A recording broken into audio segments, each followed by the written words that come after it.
Hi guys, it's Mark Zicree, Mr. Sci-Fi, also known as Mark Zicree of Space Command.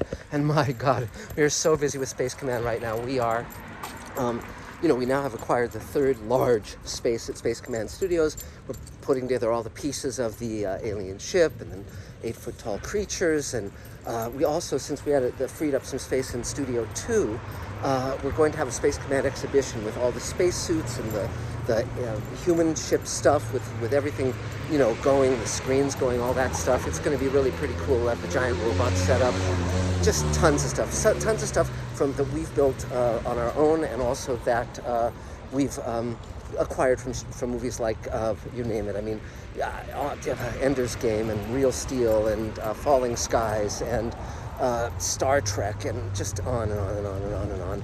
And but we'll be reporting on that as we get that ready and up and running.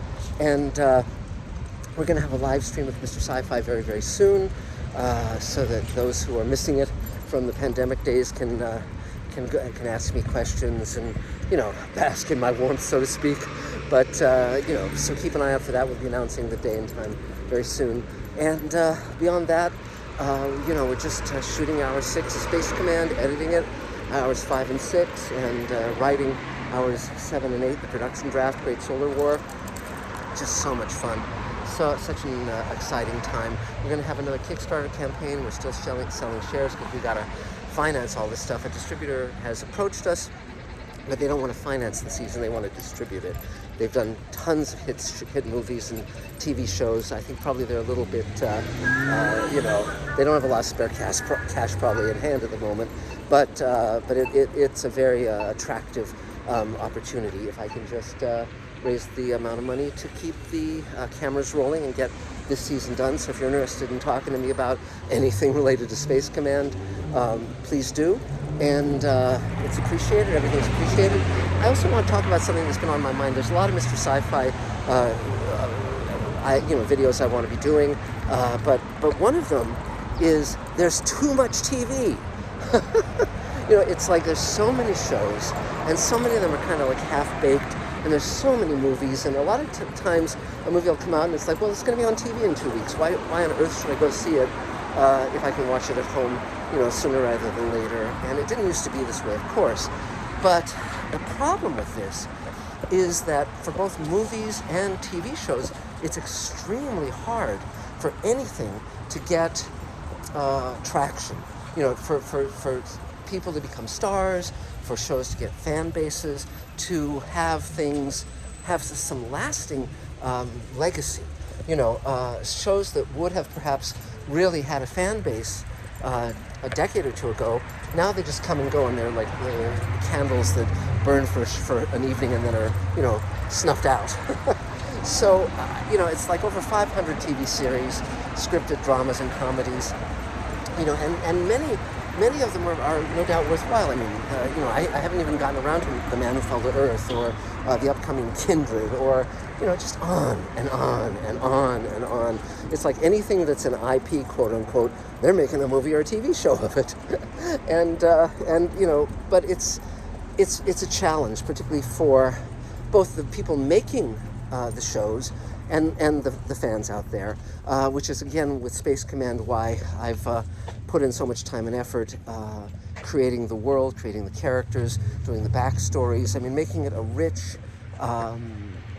universe that is anything but on the fly. Because a lot of shows, it just feels like once over lightly. I mean, that's the problem I had with Strange New Worlds. As great as the opportunity was to do a terrific show, there were so many episodes that were just, why did they do this? Why did they throw it away? It's like, why did they do a ripoff of Alien, or Aliens? It's like, to the young people who are on the writing staff, it might seem like, well, that was a movie from the dawn of time. We were doing our homage, quote unquote. But it was just a ripoff, and it didn't really expand the characters in any meaningful way. So, and I don't mean to bitch about this stuff, but I just feel that, it's like a well-made suit. You want it to really be crafted with elegance, and I'm feeling that so many shows are kind of like they haven't thought this through, or this thing could be great if they just put a little more time and effort in, and and then it comes and it goes and it's gone. I like Station 11, as many of you know. and I urge you to check that out. Westworld, of course, who knows what its future will be. I felt it went right off the rails after season 1, but the real bottom line of all this stuff is there's just too much television to watch. There's just too much content, and it's interesting. I was just watching some clips from the movie Network, which is a terrific film written by Patty Chayefsky and directed by Sidney Lumet, and it's about a TV newsman, a TV anchorman who goes crazy and starts going on these rants on the air. And one of the rants, he's talking about television, and he's saying, we are in the boredom alleviation business. And that's really, it nails it. It's funny because when Network was written back in the 70s, it was a satire of what television was. It was sort of like Patty Chayefsky saying, this is where it could end up. But now when you watch it, it's like, well, what's the big deal? This is exactly what television is like. So, and, so it's a fascinating thing. But I urge you to watch that movie if you've never seen it. But meantime, just let me put things a little more in context. See, back when you had 3 networks in syndication, a show, would have 22 episodes a year or more, and it could gain a fan base. It would run, on network, then go into syndication, and it could build its audience over years.